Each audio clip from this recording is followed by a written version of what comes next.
No local não ou seja, tá bem.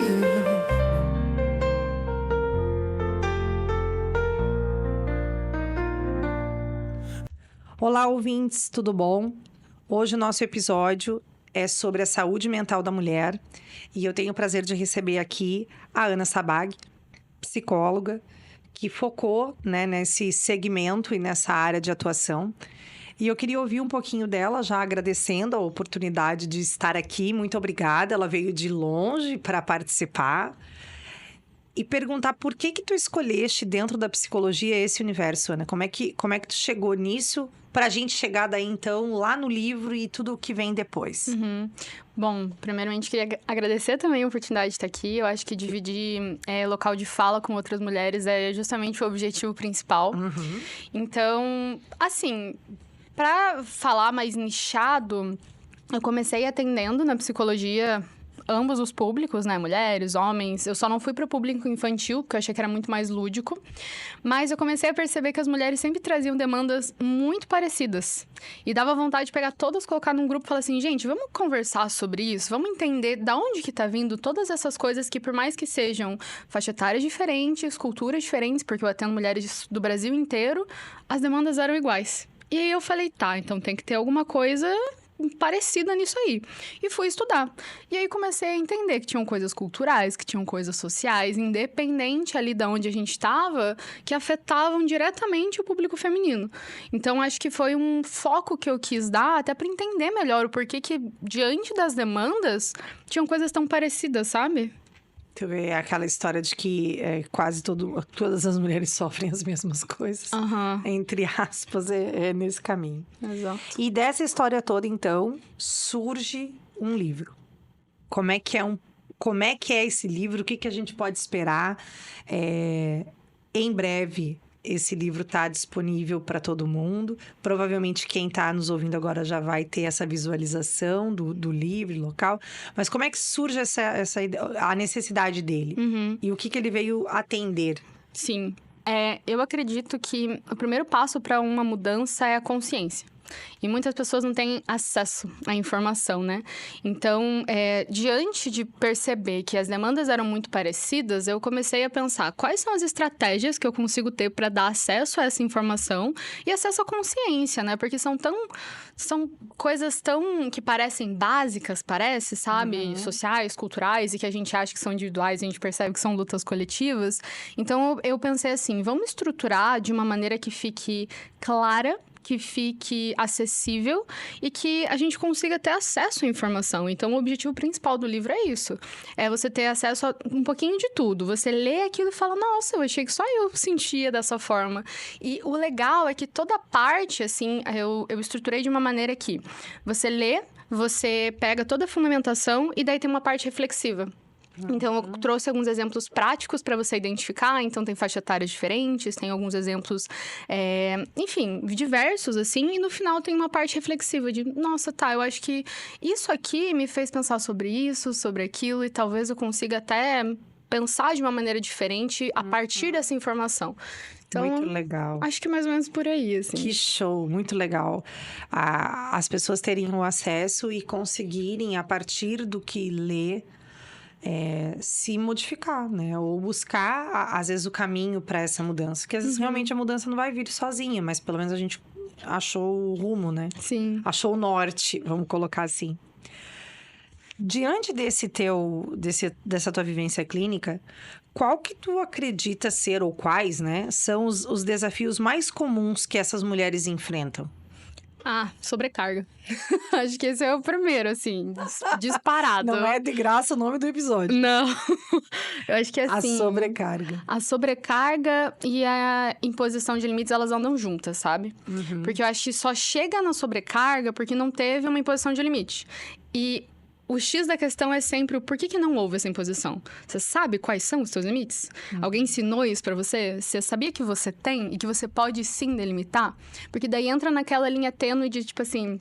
Mas eu não quero ser grossa. Mas como que os outros vão me ver? Mas vou ser um pouco polêmica aqui, mas, por exemplo, mas se fosse um homem falando isso, talvez ele fosse firme, mas pode ser que eu seja vista como grossa, por exemplo.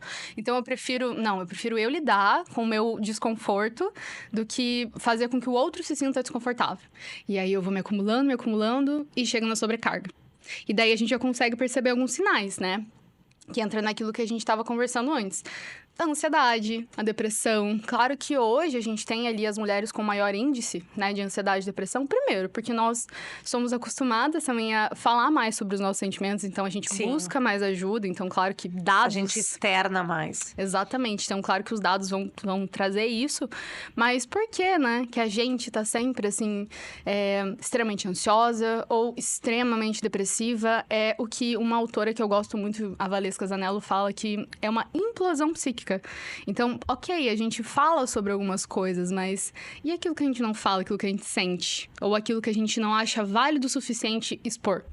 Sabe? Não, e quando a gente passa por louca quando a gente fala. Porque a mulher ainda tem esse ótimo... Tem essa benção. Quando ela reclama, ela não para de reclamar. Quando ela surta, é porque ela loqueou de vez daí. Então, assim, a gente não tem, às vezes, o direito da voz ativa da reclamação. Realmente, de dizer, deu, né? A gente é sempre submetida.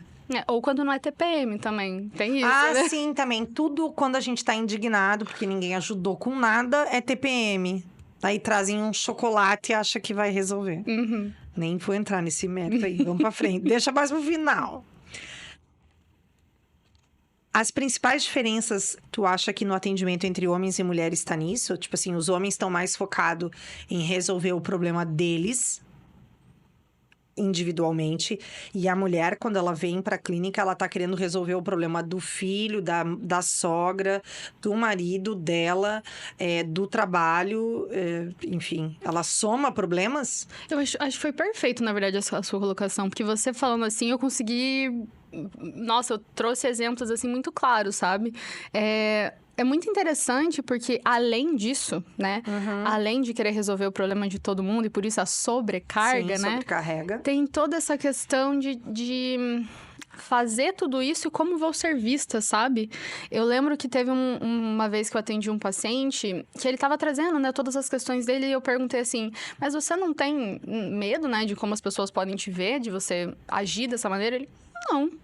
Sendo que com outros pacientes eu trabalho assim, mas por que você tem tanto medo do que os outros vão pensar de você? Por que isso vem antes do que você realmente quer fazer?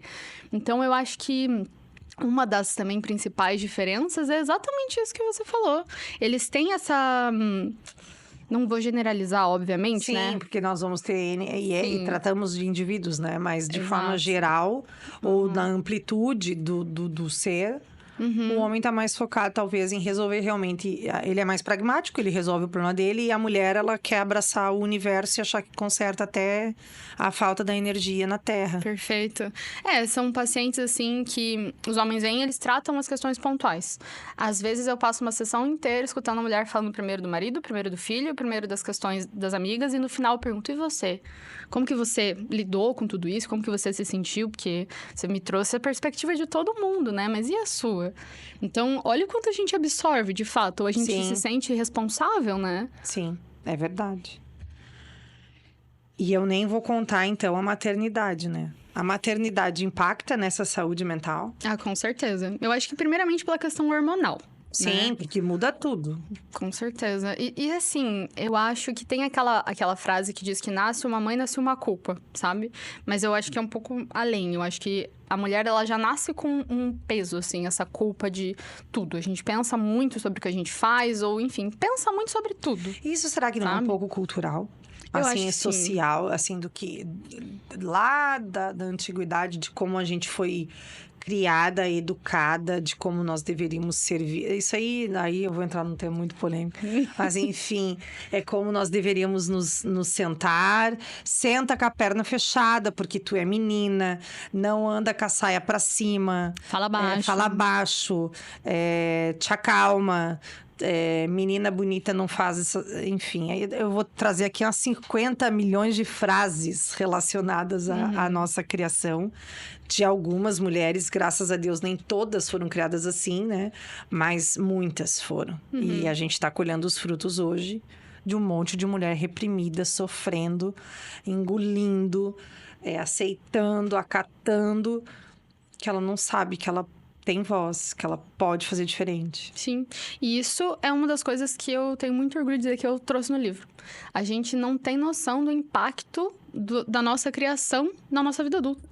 Então, todas essas falas que você trouxe, elas são recheadas, assim. A gente vira adulto que parece que só replica aquilo que escutou a vida inteira. E pensa isso tudo sendo mulher. Pensa não, né? A gente sabe. A gente sabe como é. A gente sabe como é. Isso que eu já tive um pai e uma mãe meio modernizado. Mas mesmo assim, já é cultural. Você não é necessariamente na sua casa. É na sociedade. Você vai num aniversário, você vai sair, né, de casa e esses comentários, essas coisas aconteciam. E acontecem ainda, né?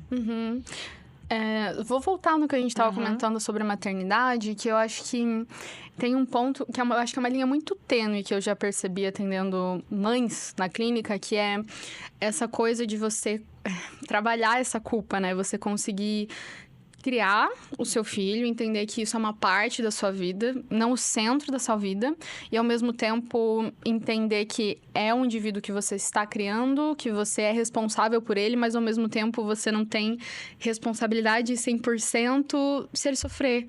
Se alguma coisa aconteceu com ele, você não tem como proteger ele de tudo. E eu acho que tem uma hiperresponsabilidade ali na maternidade, sabe? E isso sobrecarrega demais. Então, é como se a gente, além de ter que pensar nas nossas escolhas, a gente tem que pensar em todas as possibilidades do que pode dar certo ou não pro filho, né? E saber que se talvez algo não der certo, como que você vai se sentir sobre isso? Você vai se sentir responsável por isso também? Então, conseguir fazer, sabe, essa distinção e conseguir entender que você também é mãe, mas isso não é a tua totalidade, sabe? E eu acho que isso é uma linha muito tênue. E isso é bem interessante tu colocares, porque assim, nós tivemos outros episódios anteriores sobre a velhice, né? Sobre o processo de envelhecimento e a ansiedade nisso. E uma das vertentes era isso. O que acontece? A gente passa a vida toda vivendo para os outros. E daí, quando nós envelhecemos, a gente só tá a gente com a gente mesmo. Às vezes, nem o companheiro temos mais, porque já faleceu, ou porque separou, enfim, sei lá eu. Aí você descobre que você tem você. E aí, o que você faz com você? Você não fez com você nada a vida toda. Sim. Agora você descobriu que você tem alguma coisa pra você fazer. O que você vai fazer? Aí vem o desespero, porque você fica ligando pro filho, você fica perturbando a mulher do cara, assim, né? Porque você não tem uma vida. Você só viveu para os demais. E são sofrimentos diferentes ao longo da vida, né? Então, a gente tem todo o nosso processo, né, de adolescência, de descobrir o corpo, de se entender não mais criança pelo olhar dos outros, né? Socialmente, ali a questão cultural. De ter as próprias vontades, né? Exato. Daí você cresce, daí você começa a se relacionar, daí você começa a se entender também pelo olhar do outro e também entender os seus desejos. E daí você se torna mãe, daí tá, então eu sou filha, eu sou esposa, eu sou mãe, e daí eu também sou um indivíduo. E daí tem aquela parte Virou até... uma mistura. Não, sim, e tem aquela parte até um pouco antes, talvez, de você decidir ser mãe.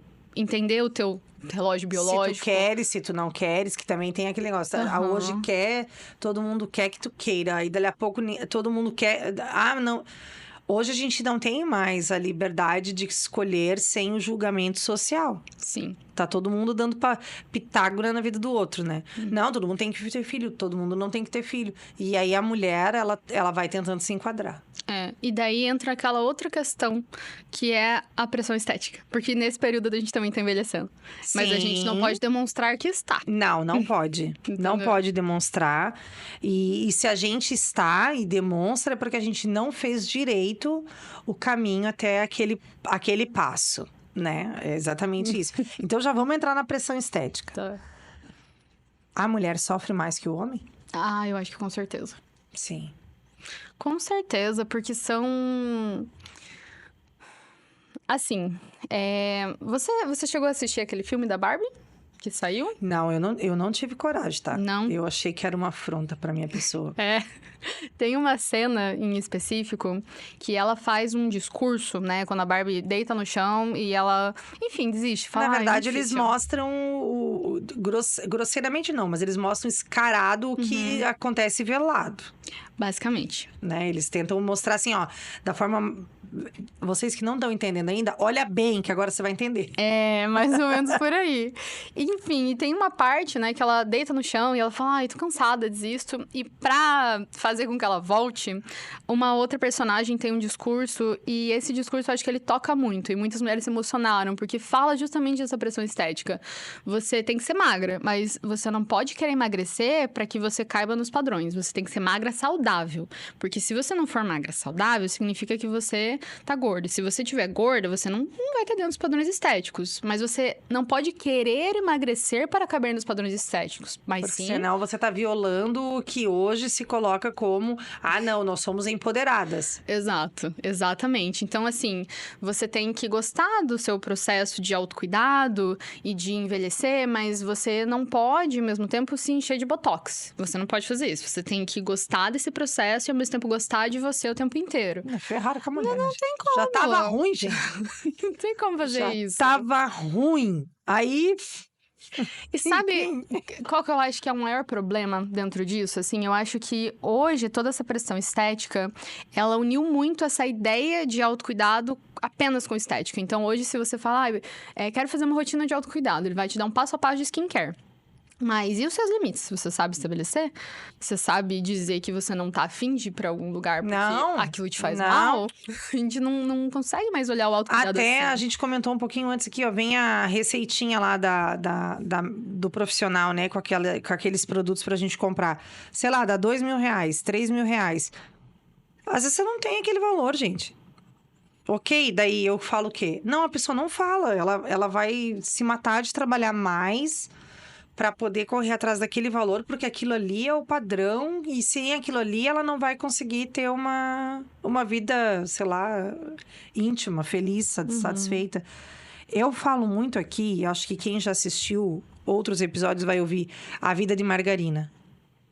A vida da rede social, a vida da sociedade atual é uma vida de margarina. Elas colocam lá a melhor roupa... o melhor momento, a melhor viagem, né? Quer ver, ó? Vou dar um desafio. Se você tem uma conhecida que fez uma viagem recente, olha o Instagram dela agora. Daqui a uns 8 meses, olha de novo. Tu vai ver que tem muitas fotos que estão naquele Instagram que são da mesma viagem. Não foram 10 viagens. Foi uma viagem. Só que eu em casa, assistindo aquilo ali, eu penso, cara, minha vida é uma merda. Eu não viajei ainda esse mês. Esse ano.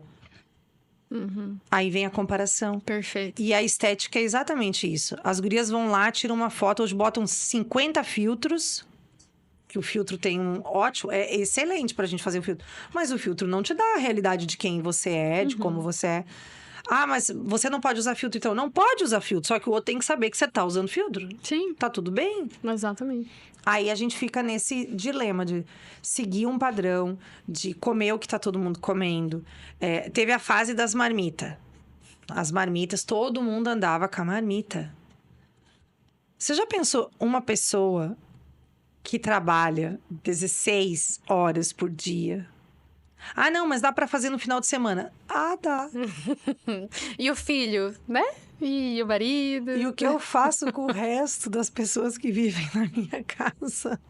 Gente, tem coisas que não é pra todos. Não. Né? Tem coisa que funciona pra algumas pessoas, mas tem coisa que não vai funcionar pra todo mundo. Sim. E o padrão é isso. O problema do padrão e da pressão é essa.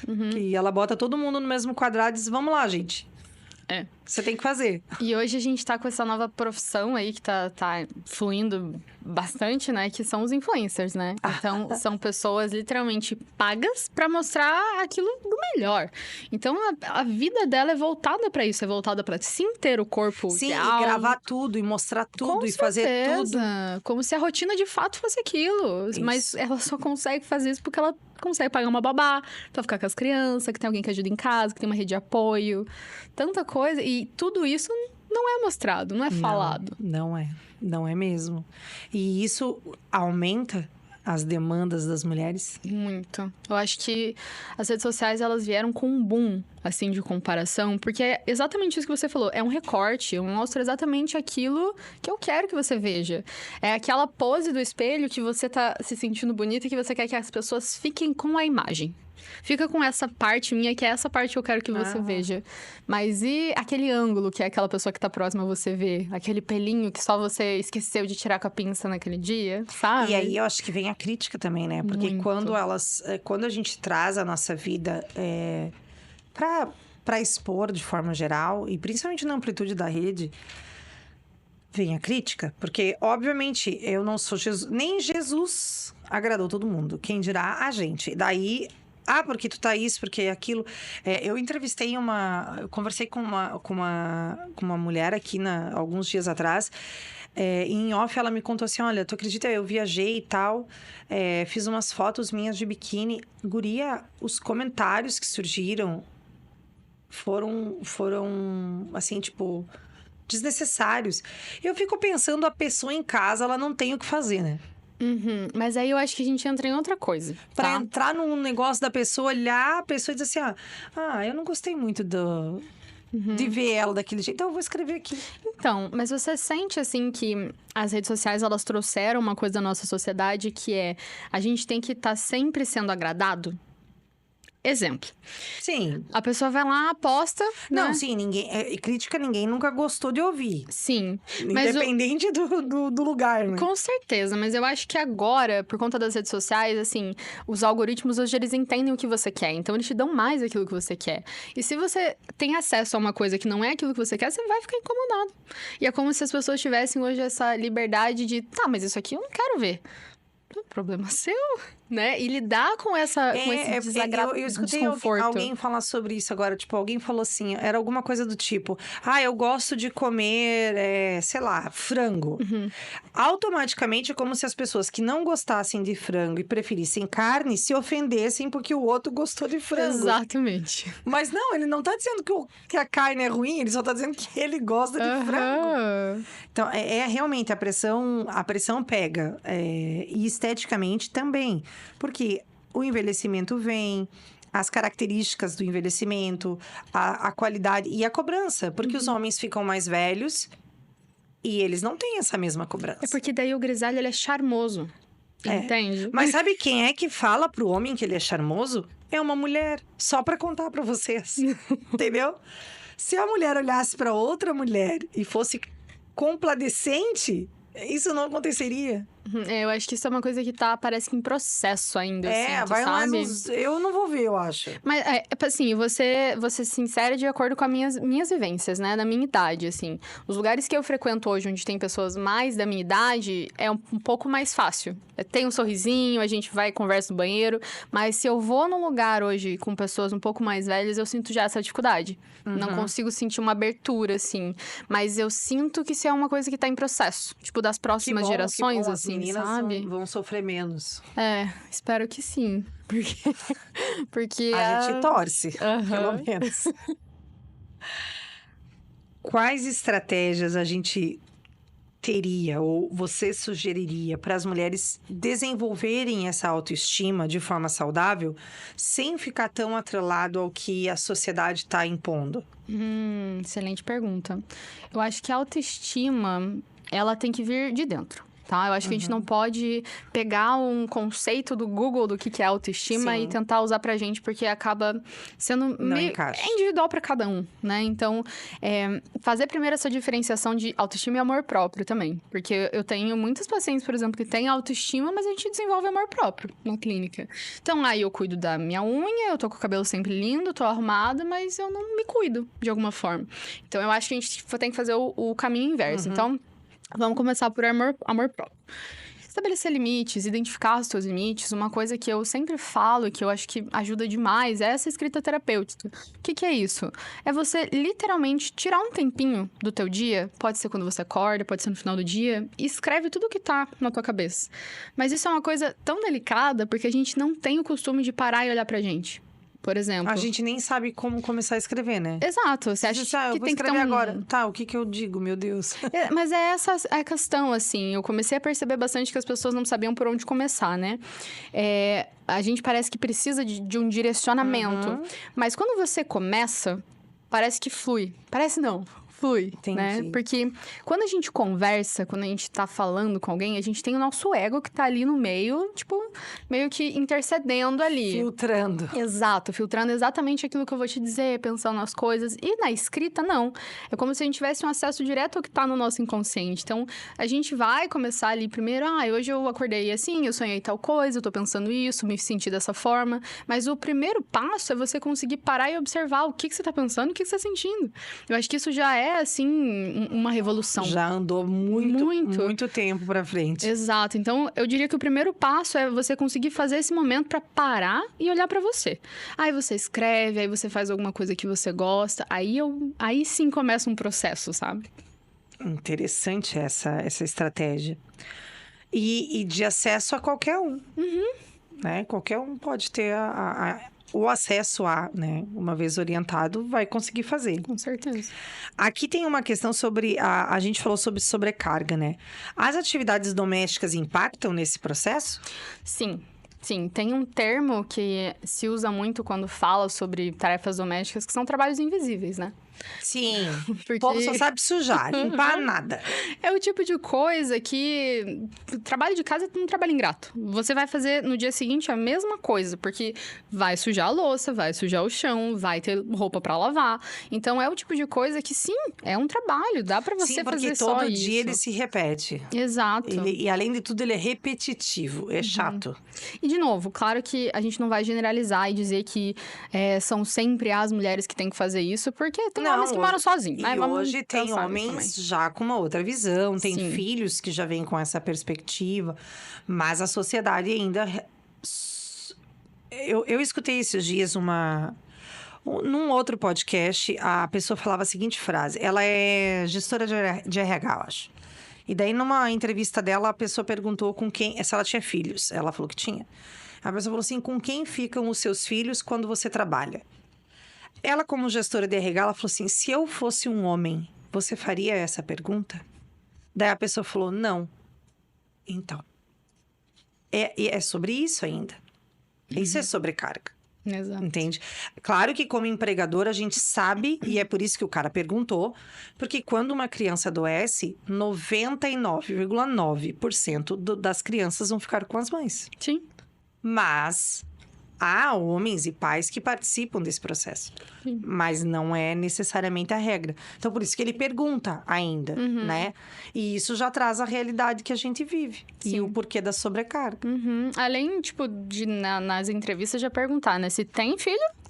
Que esse já é um outro fator. É verdade. A mulher tem filho, ela já é um grande grupo, dependendo do cargo, ela é eliminar. Exato, exatamente. Por quê? Porque já tem essa ideia de que quem vai ter que ficar, quem vai ter que cuidar... faltar. É ela, exatamente. Então, eu acho que, sim, eu acho que essa coisa da divisão de tarefas, por exemplo, já seria um grande passo, né, dentro de casa. Então, nem que seja eu acho que tudo é sobre combinados, assim, né? O que fica mais fácil pra um, o que fica mais fácil pra outro. Eu gosto de cozinhar, mas não gosto de lavar louça. Pode ser, a gente pode fazer dessa forma. Pra mim, acho que tudo é sobre combinados, tudo é sobre contratos. E tudo é conversável também, sabe? Dentro de casa, assim. Claro que existem lares e lares, né? Eu tô pensando no melhor cenário possível. A gente tá trazendo um cenário bem propício, assim, pro diálogo, pra abertura e tal. Mas também, vamos trazer o fator que antes de um relacionamento, há uma escolha. Que eu acho que é o que a mulher tem poder e domínio sobre. Então, porque antes de você se envolver, ou casar, ou ter um relacionamento com alguém, você escolheu esse alguém. Aí você já escolhe alguém que vem num formato X, aí você vai querer transformar no formato Y. Então, pensa antes, filha. Mas eu acho que isso... Vou abrir duas vertentes aqui, tá? Eu acho que pra pessoa saber o que ela tá escolhendo, primeiro ela tem que se conhecer. Sim. Porque a gente repete padrão de um jeito que quando você automático, vê, você tá no automático. terceiro ciclo igual. Nossa, mas ele é igualzinho meu pai. É. Sabe? Então eu acho que primeiro... O sonho era casar com alguém igual meu, sabe? Assim? A menina tem o sonho dela. Então eu acho que primeiro tem que ter essa parte sim consciente, né? Já pra você ter essa saber. Percepção. Exato. Tá, O o que que eu quer, quero? o que não quer. Exato. E isso é uma coisa que é revolucionária na terapia, sabe? De muitas mulheres a gente pegar e fazer esse exercício. Mas o que você não quer em alguém? Mas o que você gosta? O que te faz bem? O que é, sei lá, inegociável pra você? E já tive pacientes de falar assim, uma coisa que pra mim, assim, é o máximo, assim, eu não aceito traição, eu não aceito não sei o que. Eu falei, tá, mas isso aqui que você tá me falando é o mínimo. E que mais, né? Porque não trair, não ser máximo fácil, já tá assim. forte, né? Então são pequenas coisas que às vezes a gente tá tão acostumada, né? A ver sabe? e às vezes vivenciar. E são coisas, por exemplo, tem um podcast que eu gosto muito, que a menina fala assim, pra mim uma coisa que é inegociável é eu ter um tempo sozinha. Eu preciso disso e eu preciso que a pessoa entenda. Se ela não entender, tá tudo bem. Só que eu preciso que ela saiba que pra mim isso é uma coisa importante. E são coisas muito individuais nossas, sabe? Então eu acho que até isso entra antes da gente conseguir escolher alguém. Saber o que pra gente é importante, sabe? A pessoa saber exatamente o que ela espera do outro, né? Sim. Porque daí ela sabe o que agrada a ela, o que não. Mas sabe o que me assusta? É que a gente vai entrando na onda da maré, não se conhece, acha que quando levar pra casa vai mudar a pessoa todinha, ele vai ficar do jeito que você quer, e daí já era. A ilusão. Daí não funciona. aí a gente é sobrecarga. Exatamente. As mulheres se auxiliam? Tu acha que as mulheres são solidárias uma com as outras? Então, como eu comentei, eu acho... Ai, que difícil generalizar, mas eu acho que é assim. Como eu comentei anteriormente, eu acho que a geração que tá vindo agora já tá muito mais consciente dessas coisas, entendendo que é uma luta coletiva, sabe? Tem uma dinâmica que eu faço numa palestra para mulheres que eu peço para que todas fechem os olhos e eu vou falando algumas coisas que eu identifico que são gerais. Peço para elas fecharem os olhos e para cada uma que já passou por essa situação levantar a mão. E no final, todas elas estão com a mão levantada e elas olham assim. E algumas sempre me procuram no final e falam: Nossa, Ana, para mim foi tão impactante. Eu achava que era só eu. Eu achava que era só eu. E essa percepção, né, de você entender que muitas das coisas que você passa são coletivas, eu acho que isso causa essa coisa do que a gente chama hoje de sororidade, né? Que é ter essa compaixão mesmo, essa empatia, sabe? Ela é assim como eu. E tem tanta coisa que a gente vive parecido, né? Então, por que eu vou escolher tratar diferente? Ou de novo, ter essa rivalidade feminina, por exemplo? Que isso é uma questão extremamente social e cultural. Pois é. Que a gente não vê isso tanto no grupo masculino. Não. Eles são muito mais... Pode pegar, faz o teste e liga para um pede ligar pro amigo de alguém, pergunta se o amigo tá com ele. Ele vai dizer que tá. O amigo tá do teu lado aqui. Ele vai dizer, tá, não, o fulano tá aqui. O cara já tá sendo, entre aspas, parceiro da sacanagem do outro. Sim. Mas a mulher não faz isso. É que nós somos... A gente já gagueja, se atrapalha. Eu sinto que nós somos ensinadas a competir desde muito cedo, sabe? Tem um termo que a Valesca usa também, que se chama prateleira do amor. Basicamente assim, ela diz que as mulheres que seguem esse padrão, que é o esperado, né, o padrão estético, elas estão no topo dessa prateleira, então é difícil de você alcançar. Agora, todas as outras que estão não tão perto desse padrão, então vamos colocar as mulheres gordas, as mulheres pretas, as mulheres com algum tipo de deficiência, elas vão estar lá embaixo. Mas qual que é o ponto disso, né, para além da prateleira? É a gente entender, nesse momento, que nós somos as escolhidas. A gente não tá na posição de escolha.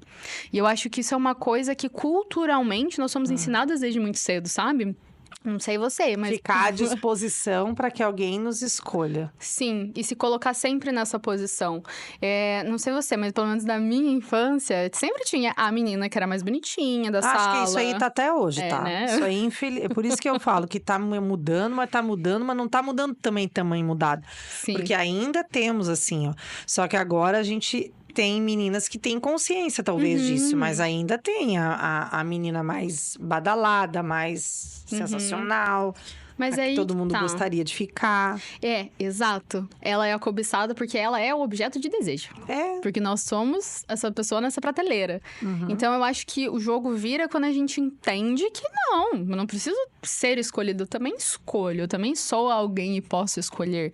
E eu acho que é a partir disso que a gente desenvolve todo o nosso processo de autoconhecimento, de amor próprio, de autocuidado. E aí entra junto a sororidade, porque não sou só eu, é eu e todas as minhas amigas da prateleira, sabe? Entendi. E tu acha que as meninas já estão nesse nível de conseguir elas entenderem que elas podem escolher? Eu acho que a gente tá no processo. E isso já é muito. Já é bastante, né? Sim, Já melhorou muito. com certeza. Qual que é a importância, tu vê, da comunidade e da rede de apoio para as mulheres? E tem diferença para as mulheres e para os homens? Eu acho que a primeira coisa, quando a gente fala de rede de apoio, é identificar os tipos, assim. Porque tem muitos tipos de rede de apoio, né? Então, por exemplo, tem rede de apoio emocional, financeira, estrutural. Então, o primeiro passo, acho que é você identificar, assim. Então, não tô legal. Com quem que eu converso normalmente? Essa pessoa. Então, essa pessoa é minha rede de apoio emocional. Eu sei que com ela, nesse momento, eu vou poder contar. Sei lá, deu um aperto, vamos pensar também nos melhores cenários privilegiados, né? Deu um aperto, preciso de ajuda, com quem que eu posso contar? Então, primeira coisa, acho que é identificar quem faz parte da tua rede de apoio e qual apoio essa pessoa de fato te dá. Isso é uma coisa. Eu acho que rede de apoio todo mundo tem. Não vou classificar tanto por gênero, mas eu acho que a mulher precisa mais. Mas talvez até assim, pela sobrecarga de mais funções, mais papéis, mais não sei o quê. Isso que a gente tá falando só da mulher, não da mulher mãe, por exemplo. A mulher mãe já se lascou. Essa já sofreu bem mais, porque daí já tem... Tá doente, tem que deixar onde, né? Tem alguém que vai ter que fazer aquele papel enquanto ela não está. Sim. A escola não fica com a criança doente. Aí a criança doente não, né? Não fica com outra pessoa que não é a mãe. E Sim. aí vai indo uma outro leque de questões. As pessoas, elas estão bem acostumadas com a terapia individual. Sim. Mas tu trabalha bastante com terapia em grupo. O que distingue, óbvio, além do fato de ter mais pessoas, que isso aí é meio evidente, né? Mas, assim, as estratégias, as técnicas utilizadas são parecidas, são as mesmas, são para todas as pessoas, funciona para todo mundo, tem perfis de pessoas que esse perfil não encaixa, ou sempre dá para fazer uma e a outra junto. Como que funciona a terapia em grupo? Vou dar a resposta de grupo, né? de psicólogo e te dizer que cada caso é um caso. Essa é ótima, mas não funciona aqui. Mas assim, a terapia individual, ela é mais profunda, acredito eu. Sim. Porque a gente vai olhar para questões muito específicas da tua vida. E às vezes tem coisas que são tão delicadas, sabe? E às vezes a pessoa nunca nem falou sobre aquilo. Então, às vezes ela, por essa razão, vai escolher fazer uma terapia individual. Mas tem pessoas que às vezes só têm coragem de falar quando elas estão no grupo. E entendem que outras pessoas já passaram por aquilo. Então, normalmente é para uma situação que é comum. Vou dar um exemplo assim, vamos pegar a violência, porque eu acho que violência acaba sendo uma coisa bem em voga. Tá. Violência contra a mulher. Então, num grupo onde várias mulheres estão trazendo, talvez aquela que não se sinta ou que não entenda que aquilo que ela está vivendo é violência, Sim. consegue se inserir e daí externar. Sim. Eu acho que todo grupo ele tem que ter uma coisa em comum. Então, por exemplo, grupo de mulheres. Vou falar dos que eu tenho, dos que eu já fiz. Grupo de mulheres. Grupo de motoristas de aplicativo. Grupo de escrita terapêutica. O motorista de aplicativo, qual é a abrangência? O que eles trazem? Qual é a demanda que eles mais sofrem? Então, antes de começar a fazer as dinâmicas e pensar em todo o processo, eu gosto de sentar com eles e escutar deles. Porque às vezes tem coisas que eu acho que e às vezes é outra coisa. Então, hoje, por exemplo, o principal tópico é a frustração. Por quê? Porque quando a gente tá falando, por exemplo, de aplicativo, a gente também tá falando de rede social. E uma das coisas que os dois aplicativos têm em comum é avaliação. Nota 5, nota 3. E aquela pessoa, às vezes, deu o máximo dela, colocou balinha, foi extremamente atencioso, mas daí a pessoa te deu uma nota 1. Ah, mas ela deu nota 1 pra pedir reembolso. Então, tem toda uma questão, assim, sabe? Então, hoje, uma das coisas que a gente mais trabalha é essa questão da frustração. Entender que talvez, não, você não é aquela nota que te deram, sabe? Essa experiência que você teve com o cliente Isso vai se não define o seu aplicar trabalho. ao papo dos seguidores também. Sim. Que as pessoas ficam naquela neura de... Ai, meu Deus, eu tenho que não sei o quê, perdi 100 mil seguidores, 50 mil seguidores. Tá, seguidor é o quê agora? É... É fã? Mesmo que fosse, né? Porque mesmo que estivéssemos falando de fã, é tão sem sentido a gente ficar desesperado porque uma coisa perdeu ou ganhou. Pessoas que você nunca viu, que você nunca, né, interagiu. Óbvio que quem monetiza, tal, aquilo ali reverbera financeiramente. Mas, assim, olha o nível de sensibilidade, talvez de não preparo que a gente está emocionalmente para a gente não conseguir lidar com coisas parece tão assim, né? Eu nunca imaginei que fosse essa. Chegar nesse ponto, né? Isso, nunca. Eu acho que Eu pensei em tudo. Eu assim. pensei no estresse do trânsito, eu pensei das horas parado, eu pensei, sei lá, eu pensei em milhões de coisas, menos nisso, juro pra ti. Então, e assim, falei pra eles, inclusive, eu fui achando que um dos tópicos seria estresse do trânsito. Sim. Só que pra todos eles, dirigir é uma terapia. Então, é uma das coisas que menos estressa. Porque o processo Isso é muito de dirigir, anormal, gente. sabe? Ir pros lugares, enfim, conversar com as pessoas que entram no carro, conhecer histórias. Pra eles, isso é o melhor. Tá de boa. Tá de boa. Agora, como que o outro vai me avaliar? Por que me deu uma nota 2, sendo que, nossa, eu falei uma coisa que você não gostou, mas eu fiz todo um trajeto com você e, querendo ou não... É o reconhecimento do trabalho dele. Exato. E às vezes a pessoa foi cretina mesmo, gente. Sim, de querer reembolso. Na verdade, eu acho que a maioria é cretina, tá? Pois é. Na realidade. E daí você não tem como saber, porque daí você faz isso e nunca mais vê a pessoa. E você não pode nem tirar satisfação. Tem mais isso também. Aí vem a frustração. E isso é outra coisa, né? Pensa, você lida com uma situação que te frustra e você não tem... Como tirar a desforra, como esclarecer. Isso. Tá, mas por quê? Mas eu posso melhorar? Né? Porque eu acho que, de novo, entra naquela coisa que a gente conversou sobre os contratos, as comunicações, sabe? As divisões de tarefa. Eu acho que é sobre comunicação, sabe? Tá, mas isso aqui que eu te fiz te frustrou de alguma forma? Ana, sim, mas você acha que isso é sobre mim ou isso é sobre você? Porque tem isso também, né? São processos. Isso é um outro fator importante, porque muita coisa que a gente ressalta no outro, na verdade, é um espelho. Sim. E naquilo tá incomodando. Na verdade, é tudo, mas eu não queria dizer tudo, porque ia ficar chato. Tudo aquilo que você reclama do fulano na real, é aquilo que você não conseguiu lidar com você. E aí você vai reclamar do fulano. Eu acho que isso é uma das coisas mais delicadas que a gente trabalha em terapia. É você conseguir entender quando é o teu processo e quando é o processo do outro.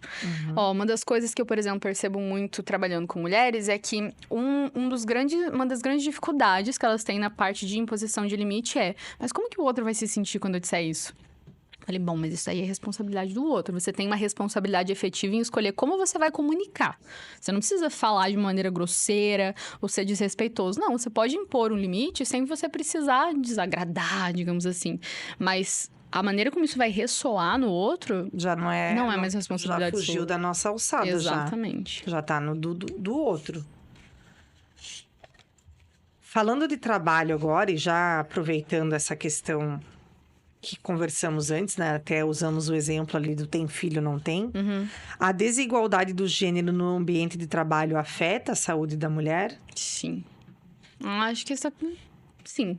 Próximo. Que fazendo a mesma função, Sim. com a mesma eficiência, a mulher vai ter que comprovar por muito mais vezes que ela é muito mais efetiva naquilo lá. Sim. Eu vou usar um exemplo prático, porque esse exemplo eu usei na palestra, tá? Eu tenho uma amiga que ela é jogadora, né? Atleta profissional. E ela começou a jogar, enfim... E assim, desde que ela entrou no time, o time começou a ter um destaque, o time feminino começou a ter um destaque, assim, muito bom. Começaram a ir pra Mundial, começaram a ir, assim, enfim. Só que elas ainda continuaram ganhando menos que os homens. Ela olhou e falou assim, tá, mas vamos parar pra pensar. Eu cheguei, a gente tá crescendo, a gente já foi pra campeonatos que eles ainda não foram. Por que ainda as coisas não mudaram? E daí, o que que elas fizeram? Elas se reuniram, pegaram dados, pegaram planilhas, apresentaram para a direção e falavam, ó, por conta disso, disso, disso, a gente gostaria de um aumento. Aí, beleza. Pelo menos elas foram escutadas, mas houve uma movimentação. Elas tiveram que comprovar. Precisou acontecer uma movimentação para que isso acontecesse. Se elas não fizessem, talvez não teria acontecido nada, sabe? Então, Provavelmente. pensa que esse movimento, ou melhor, ter que pensar sobre isso, eu acho que já responde a pergunta, né? Porque tudo a gente tem que fazer esse contexto. A gente tem que contextualizar para poder chegar no ponto que outros talvez não precisassem. Sim. A gente não vai fazer uma pergunta assim, mas eu acho que nem todo mundo em casa tem acesso a terapia ou entende o quanto a terapia pode modificar a qualidade de vida da mulher. Ah, mas como que a terapia vai resolver a minha sobrecarga? Como tu esclareceria isso para um paciente, assim, ó? Tá. Não vai resolver a sobrecarga, mas... Eu acho que a terapia, ela te dá um poder e uma autonomia. Eu acho que saber que você tem essa autonomia já muda tudo, sabe? Porque muitas vezes, igual você trouxe no início, a gente tá acumulado de responsabilidade, a gente tá pensando em todo mundo, e quando a gente volta, pensa na gente. Olha pra nossa história. Entende quem nós somos. Entende que talvez aquelas coisas que nos trouxeram até ali não sejam as coisas que a gente ainda quer levar pra frente. Que a gente pode fazer essa escolha. Eu acho que aí já muda muita coisa. E pra isso, você precisa pelo menos ter um momento pra olhar pra você. Entender o que você quer. E isso é difícil.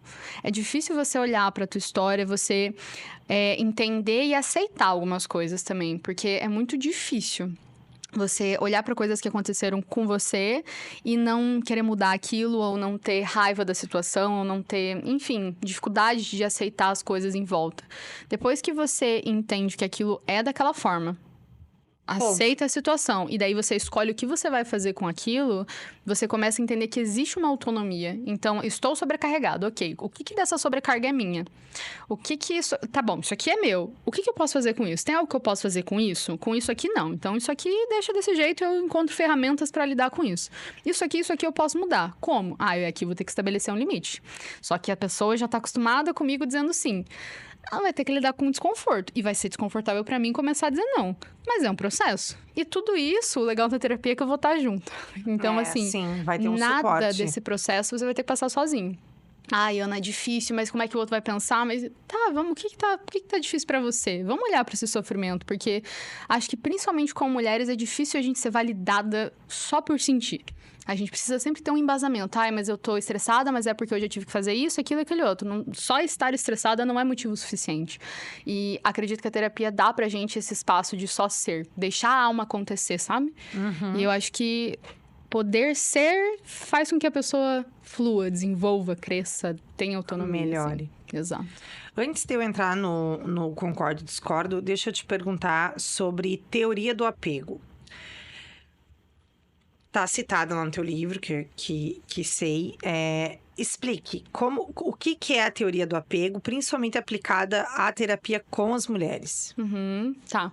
É importante a gente entender a trajetória, né? Um pouquinho ali da história de vida pra gente entender a maneira como essa pessoa se relaciona, tá? Então, uma das coisas que eu mais percebo é o que a gente chama de apego ansioso, por exemplo. É aquela pessoa que ela precisa daquela confirmação o tempo inteiro de que ela sim está sendo amada. Só que aí tem muitas coisas, né? Porque tudo isso acontece ao longo do nosso desenvolvimento. Todos esses apegos, né? Eles vão sendo construídos pela maneira como a gente aprende a se relacionar com o outro. Isso vem dos nossos pais, da visão de mundo que eles passam pra gente, das relações que a gente teve na infância. Então, a teoria do apego em si, ela vai nos dar um norte. E dentro da psicoterapia, a gente vai começar a identificar, tá bom, então essa pessoa tem esse tipo de apego, ela se relaciona dessa forma. Mas isso que tá fazendo bem pra você, faz sentido isso pra você? Vamos tentar construir de uma maneira nova, sabe? Então, a partir disso, é mais um norte pra gente saber melhor por onde começar a construir e reconstruir os relacionamentos em geral. Nas tuas palestras, Ana, tu trabalha a parte do autocuidado por fase de vida também?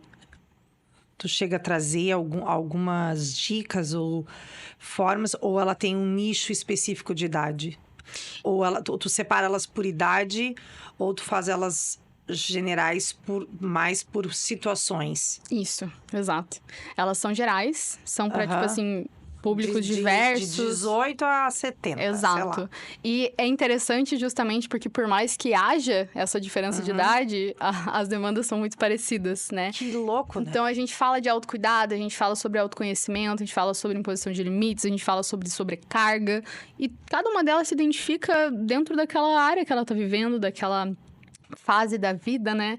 Então, são processos, assim, que todas nós passamos de alguma forma. Então, são temas gerais. Eu falo, sim, sobre violência contra a mulher. Eu falo sobre comunicação. Eu acho que comunicação é um ponto muito interessante, porque a gente fala sobre um silêncio feminino, né? Quantas coisas a gente aprende a não dizer. Aonde que a gente aprende essas coisas, Pois né? é. Isso é interessante. Gente, a Ana precisa vir fazer uma palestra aqui. Eu acho que, por favor, tá? Alguém providencie para a nossa região. Porque, realmente, onde é que a gente aprende a não falar? Algumas pessoas refletindo agora, não, porque meu pai falou, porque não sei o que falou. Mas tem um monte de coisa que fica velado. Sim. A gente simplesmente não fala porque não é de bom tom. Tá, mas e não é de bom tom porque quem falou? Sim. Eu vou trazer um exemplo pra você, porque esse, quando eu aprendi, eu também fiquei chocada. Tem um termo que se chama tecnologias de gênero. O que significa isso? Tudo aquilo que a gente aprende reforçando. Então, por exemplo, uma mesa de bar, que a gente fala sobre alguma coisa, um desenho, as mídias, rede social, enfim. Você já gosta dos desenhos da Disney? Assistiu alguns?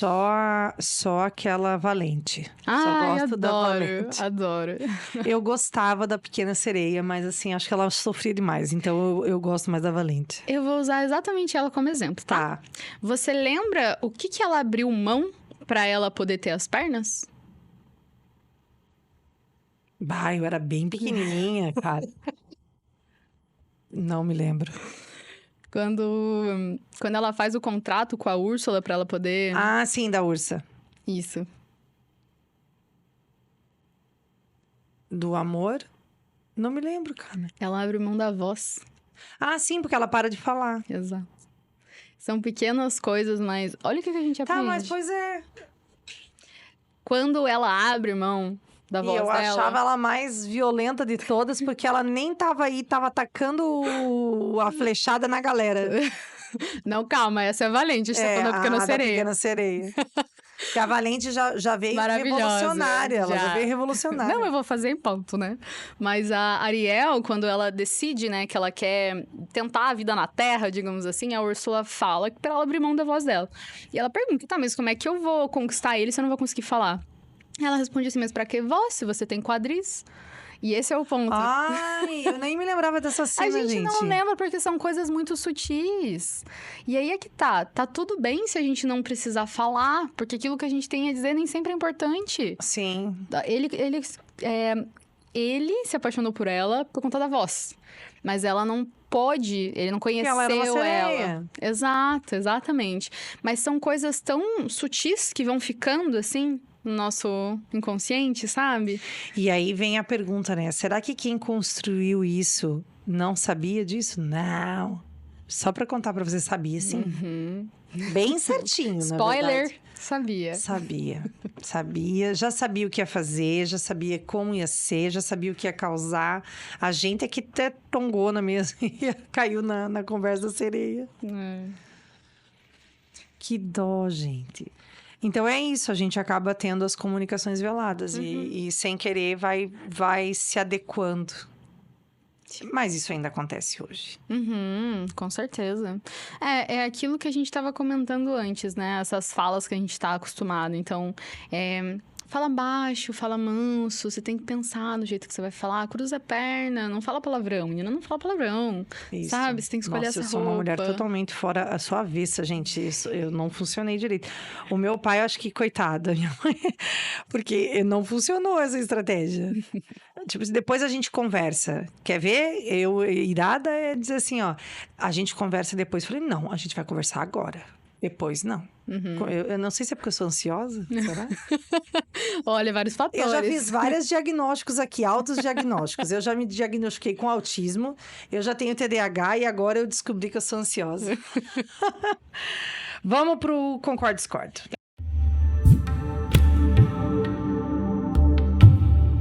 Tá bom. Mulheres solteiras têm mais problemas psicológicos do que casadas. Gente, discordo total. Discordo também. Discordo aqui. Mulher casada tem muito mais problema. Nossa. Porque ela tem quase 3 problemas para resolver. O dela, o dele e o da sociedade. A saúde mental das mulheres melhora quando elas se livram de padrões estéticos inalcançáveis. Sim. Concordamos. Compreender que eles são inalcançáveis já é o primeiro passo. A palavra já até ajudou. A dependência emocional é mais comum em mulheres? Polêmica. Eu acho que já foi, tá? Agora eu tô achando que é os homens. Dá pra gente fazer assim? Não, concordo ou discordo? Eu Não, vou pode concordar. ficar no meio, fica no meio. Vou concordar. Mas é polêmica. Sobrecarga emocional só afeta quem trabalha fora de casa? Claro que não, gente, pelo amor de Deus. Quem trabalha em casa sofre 3 vezes mais. Eu tenho uma teoria, que agora eu vou compartilhar, que alguém decidiu que a mulher deveria cuidar da casa, trabalhar fora. E eu não sei quem foi essa mulher, mas eu queria conhecê-la pessoalmente. Eu queria socar ela a pau. Porque a nossa vida, ou a gente podia ter escolhido ficar em casa ou trabalhar fora. Ela resolveu e nós tivemos que ficar com tudo. Porque não dividiram o nosso trabalho, só somaram. Hormônios agora, hein? Ciclo menstrual e menopausa podem impactar o humor e a saúde emocional?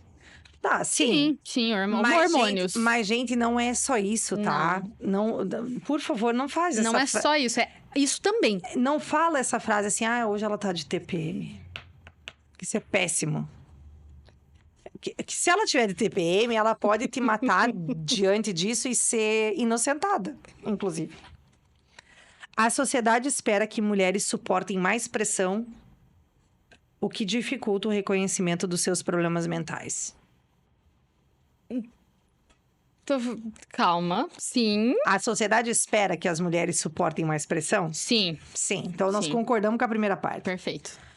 Isso dificulta o fato da sociedade querer que ela fique com aquela carga? Dificulta. O reconhecimento do problema mental dela, da dificuldade dela lidar com as emoções dela? Ou isso é só falta de conhecimento? Nossa, olha, eu achei essa aí complexa. Eu digo que as pessoas, elas estão além do horizonte. Olha, isso Eu é acho que não é isso que dificulta. Eu acho que o que dificulta é que a pessoa não procura se conhecer. E é por isso que ela não tem essa informação. Então, eu discordo. Tá. Eu entendo que a sociedade, sim, espera que a mulher tenha A maior pressão, suporte mais. Mas eu sinto que eles não compreendem que isso faz com que ela esteja sobrecarregada. Ah, sim, isso também não. Então, daí eu não sei se eu concordo ou se eu discordo. O que dificulta o reconhecimento dos seus problemas. Sim, então a gente concorda. Então a gente concorda. Porque é isso que, de fato, isso dificulta. Porque aí ela só fica com a sobrecarga. Ana, muito obrigada pela tua participação. Realmente é muito interessante. A gente tem que fazer um só de violência. Tem. Só sobre... Porque violência, gente, vocês acham que só tem a física, né? Ixi. E a psicológica, né? Não. Tem, sei lá, eu participei de um evento aqui na região que chama Lírios. Elas começaram com umas plaquinhas de violência. E olha que eu me considero uma pessoa culturalmente, né, informada. Eu falei, isso é violência? Isso é violência? Eu falei, então você imagina o que, né? Então nós temos que falar só de violência. Pra você saber que tem inúmeras outras violências que a mulher sofre e que algumas ela nem sabe que tá sofrendo. Nossa, sim. Né? E é um tema bem polêmico e longo. Muito. E eu fiz recentemente uma palestra sobre isso, onde eu abordei o tópico de violência. A primeira coisa que eu falei foi: a gente acha realmente que a violência é só física, sexual e a psicológica. Não. E a primeira coisa que a gente tem que saber patrimonial é nomear e identificar. E aí eu fiz todo um passo a passo. Ó, gente, essa aqui é assim, essa aqui é assado, o ciclo da violência é assim. E um monte não se identificou e Muito. achava que achava que nunca tinha sofrido violência na vida e estava sofrendo desde que nasceu. Sim, e isso que é delicado. Saber que pode acontecer da pessoa se identificar na hora, assim, falar, nossa. Mas aí, de novo, acesso à informação. As pessoas têm que saber. A gente Porque tem que aí falar ela sobre. pode fazer diferente. Exato. Porque a partir dessa percepção, tipo, entendi, passei, ok, agora o que faço com isso? Exato. E saber o que fazer, de fato, né? Ter ali um direcionamento também, passo a passo, enfim. Ana, muito obrigada pela tua participação. Eu que agradeço. Pessoal, não esquece de seguir o canal, compartilhar e ativar o sininho. Assim vocês ficam por dentro sempre de assuntos muito legais que a gente traz aqui e principalmente conteúdo de informação, mas com baseamento, porque conteúdo na internet, gente, é o que mais tem. Nem tudo presta, mas tem. Um beijo, abraço para todo mundo, até a próxima.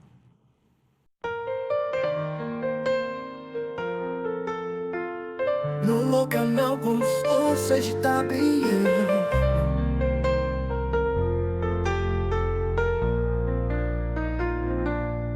No canal o sol está a brilhar e Luciana nos guia, nos faz iluminar a saúde e o bem-estar, a chave do amor, e a vida é mais leve com todos em cor. Vamos juntos elevar e inspirar no canal Conexão de Energia, e Luciana ilumina nossa sinergia. A cada passo um novo despertar, e juntos dançamos, todos prontos pra conectar. No canal o sol está a brilhar e Luciana nos guia, nos faz iluminar a saúde e o bem-estar, a chave do amor, e a vida é mais leve com todos em cor. Vamos juntos elevar e inspirar no canal Conexão de Energia, e Luciana ilumina nossa sinergia. A cada passo um novo despertar, e juntos dançamos, todos prontos pra conectar. No canal Conexão de Energia, e Luciana ilumina nossa sinergia. A cada passo um novo despertar, e juntos dançamos, todos prontos pra conectar.